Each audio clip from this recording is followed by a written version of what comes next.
చావు మాటలు అర్థాలు వచ్చేలా కూడా వినమ్మా. చావు ఏ కొసాన మనకు నచ్చదు.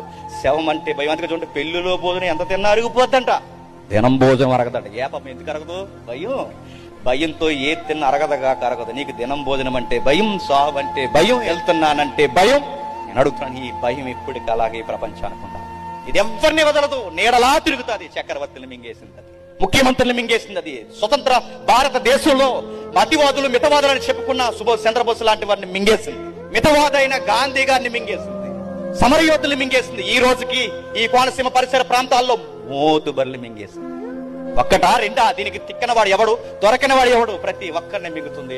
ఇలాంటి మరణాలని యేసుప్రభు వారు చరిత్రలో నమోదయ్యేలా, ప్రపంచం ఆశ్చర్యపోయేలా ఆపేశాడట. మాట కొన్ని కుటుంబాన్ని ఆయన దర్శించాడు. వాళ్ళ ప్రియులు చనిపోయినప్పుడు వాళ్ళు ఏడుస్తుంటే వాళ్ళ ఇంటికి నేరుగా వెళ్ళాడు. ఆ దుఃఖాన్ని వాళ్ళ కళ్ళ మీద నుంచి